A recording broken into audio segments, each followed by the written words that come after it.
আছেন? আশা করি ভালো আছেন। আমিও ভালো আছি। আর আপনাদের সুস্থতা কামনা করে আজকে আমি আমার এই ভিডিওটা শুরু করছি। তো এখন বাজে সকাল 7টার মতো, আর আমি ভিডিওটা সকাল থেকেই আরম্ভ করছি। তো আপনারা আমি অনেকদিন ভিডিও দিইনি।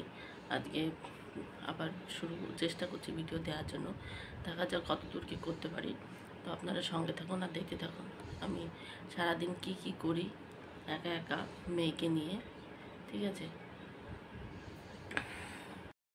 আর এখন 7টার মতো বাজে, তো আর এখন যাবো হচ্ছে রান্নাঘরে ব্রেকফাস্ট বানাতে। আর এই দেখুন মেয়ে ওখানে ঘুমাচ্ছে, ওকে তুলতে হবে, তুলে রেডি করে স্কুলে পাঠাতে হবে। তো ওর জন্যই টিফিন রেডি করব।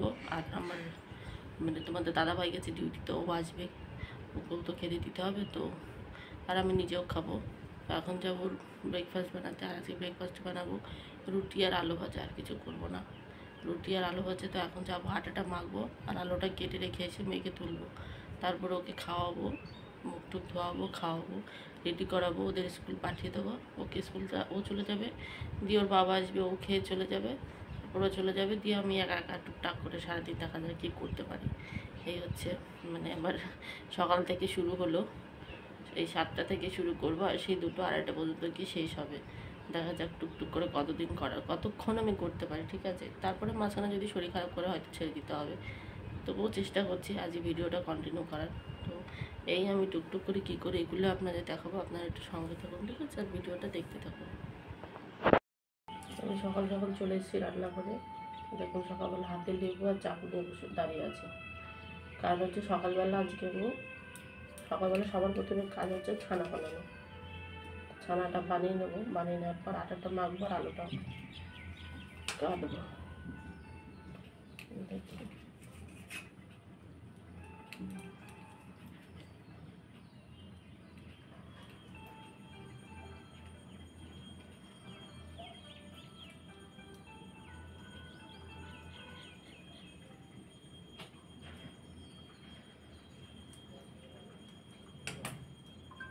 লেবু কাটা হয়ে গেছে। ঠিক আছে? আমি ছানাটা হচ্ছে বানিয়ে নেব।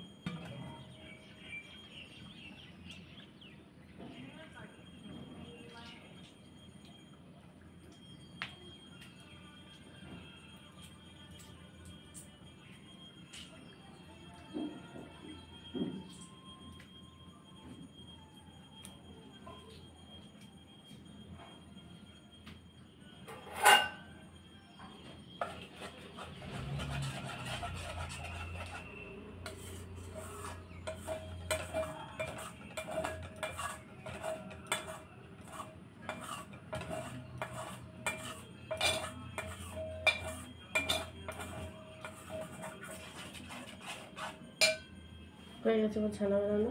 তো চাই এবার টুকটুক করে ছানাটা বানানো হয়ে গেলো, এটা থাক। এবার টুকটুক করে আটাটা মেখে নিয়ে আলুটা কেটে নিই। ঠিক আছে? তো সঙ্গে থাকুন। আমি এখন এদিকে মেয়েকে খাওয়ানোর জন্য চলে এসেছি। আমি ওকে দিয়ে দিয়েছিলাম দুধ মুড়ি খাওয়ার জন্য, তুমি একা একা খাও, আমি ততক্ষণে রুটিটা করে নিই। কিন্তু কার কথা কে শোনে, মুখে খাবার নিয়ে বসে থাকবে, এটা হচ্ছে ধর্ম। তো সেই কোনো রকমের রুটিটা আর আলুটা কোনো রকমে ভেজে এসে আবার চলে এসেছি ওকে খাওয়ানোর জন্য। খাওয়াচ্ছি, একদিকে মুখে দিয়ে দিয়েছি, মুখে নিয়ে বসেছে না, মুখে চিবাচ্ছে, আর আরেকদিকে আমি হচ্ছে ওকে রেডি করাচ্ছি। প্রথমে মুজোটা পারলাম, কারণ রেডি না করে দিলে দিকে ওর বাবা তো এসছে, কিন্তু ও এসে অন্য কাজগুলো করছে, ঘর মোছা এইসব কাজ করছে। এগুলো আমি এখন করতে পারি না, ওগুলো করতে গেলে আমার খুব কষ্ট হয়ে যায়, আমি হাঁপিয়ে যাই। আর এই মুহূর্তে যদি আমি হাঁপিয়ে যাই খুব সমস্যায় পড়ে যাব, কারণ বাড়ির কেউ নেই। যতক্ষণ না মা আসছে ততক্ষণ নিশ্চিন্ত হতে পারছি না, এই একটা প্রবলেম। তো ওর জন্য যতটা সাবধানে কাজবাজ করা যায় এই ততটাই করি। দেখি এবার কদিন এভাবে চলে। তো ওকে আগে স্কুলে পাঠিয়ে নিই, তারপরে বাদবাকি যেই আটাটা মাখা আছে ওর জন্য শুধু করে ছেড়ে দিয়েছি একটা, বাদবাকিটা রয়েই গেছে। এখনও ও যাবে, তারপরে বাকিটা করব, তারপরে আমরা দুজন খাবো। দেখুন এতক্ষণে একবার মুখেরটা শেষ হলো, এবার আবার দিচ্ছি, সেটাও খাবে দাবে, তারপরে পাঠাবো।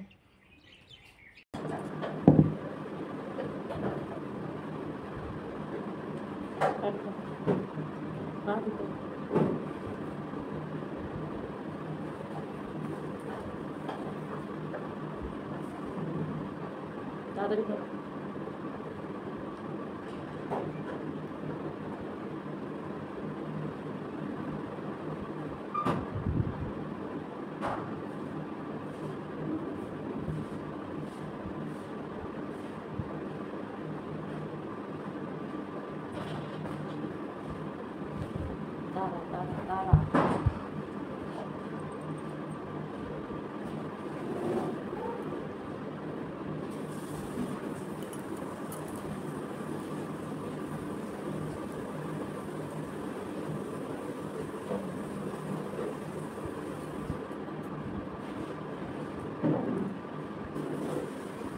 স্কুলে কি করতে হবে? বদমাইশি কি করতে হবে? মনে থাকবে তো? আর ম্যাডাম যদি লিখেছে রিয়ান্সি পড়া করেনি, অথচ ওই টিউশন ম্যাডামও বলেছে পড়া করেনি, আবার যদি স্কুল থেকে রিপোর্ট আসে তো বুঝেছো।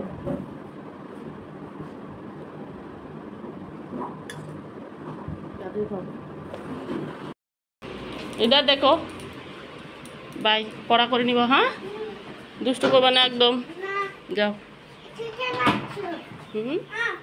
আমি যাচ্ছি না, আমি এখানেই দাঁড়াচ্ছি। যাও।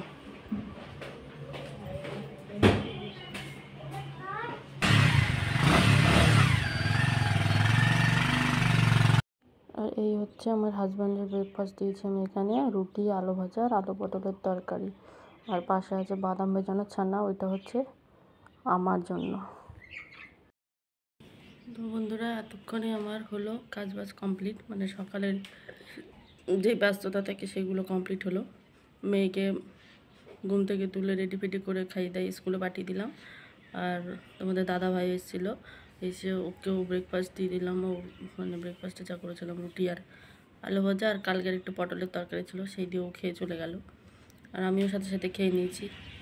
খাওয়ার পর এখন আর কি করব, এখন আপাতত একটু বসবো, একটু রেস্ট করব। রেস্ট করার পর আবার কাজ হচ্ছে। আমার বাজারে গেছিলো, বাজার থেকে চিংড়ি মাছ এনেছে, তো চিংড়ি মাছগুলো বাছতে হবে।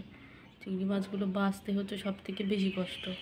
আমাকে বলে গেল তুমি মানে আগে বাছতে বসো না, আমি যাই একটুখানি ডিউটি করি, তারপরে যদি একটু ম্যানেজ করতে পারি, ম্যানেজ করার পরে যদি ম্যানেজ করতে পারি তো আসবো, দিয়ে আমি হাতে হাতে করে দিয়ে যাবো। আর নাহলে আমি যদি একা একা করতে বসি না, মানে খুব বড়ও না চিংড়ি মাছটা, খুব ছোটো না, কিন্তু মাছটা বাছতে অনেকক্ষণ টাইম লাগবে।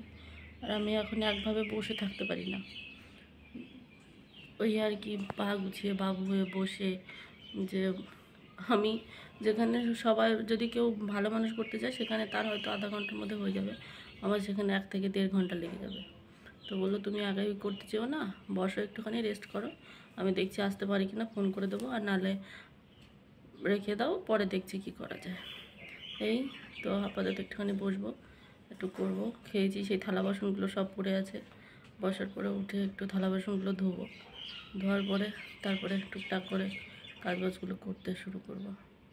কাজগুলো কি রান্নাবান্না করতে হবে, তারপর আবার ওদিকে 12টার মধ্যে আমাকে রান্না কমপ্লিট করতে হবে। তো মেয়ে চলে আসবে স্কুল থেকে, ও এসে সেই মানে খিদে পেয়ে যাবে। তারপরে যদি এসে রান্না না করে সেরতে পারি, ওকে খাওয়ানো দাওয়ানো, স্নান করানো, আবার ঘুম পাড়ানো, আবার বিকেলে উঠে 4টার সময় টিউশন যাবে, টাইমের মধ্যে করে সারতে পারবে না। তো আমার যত কষ্টই হোক আমাকে 12টার মধ্যে রান্না করতেই হবে। তো তাও আজকে তো তোমাদের দাদাভাই ঘর মুছে দিয়ে দিয়েছে, মুছে দিল, তো আমার আর সেই কাজগুলো করতে হবে না, মানে ঝাড়ু ফাড়ু লাগানোগুলো করতে হবে না। তো কমসে কম এইটুকু তো বাঁচলাম। তো সঙ্গে থাকুন আর ভিডিওটা দেখে থাকুন, ঠিক আছে? তো আমি বলেছিলাম বাজার থেকে মাছ এনেছে, তো এই দেখুন এই চিংড়ি মাছগুলো এনেছে, মাছগুলো এখন আমাকে বাছতে হবে।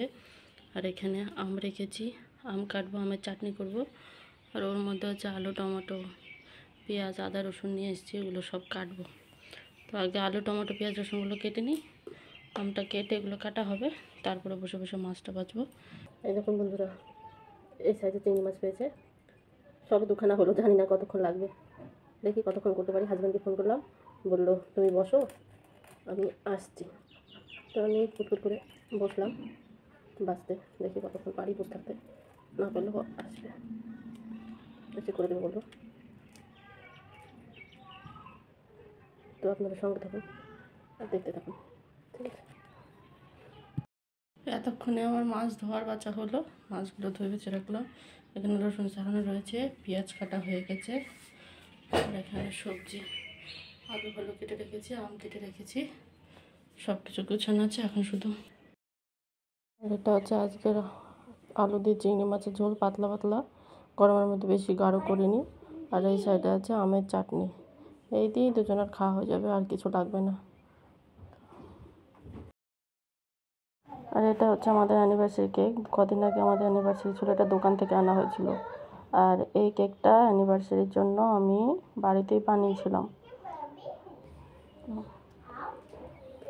দেখুন বন্ধুরা, আমার বানানো কেকটা কেমন হয়েছে বলবেন। আর আর ভিডিওটা বেশি বড় করব না, ভিডিওটা এখানেই শেষ করব। যদি ভালো লাগে তাহলে চ্যানেলটা সাবস্ক্রাইব করবেন এবং আমার পাশে থেকে আমাকে একটু সাহায্য করবেন, যাতে আমি আরও এগিয়ে যেতে পারি। Thank you.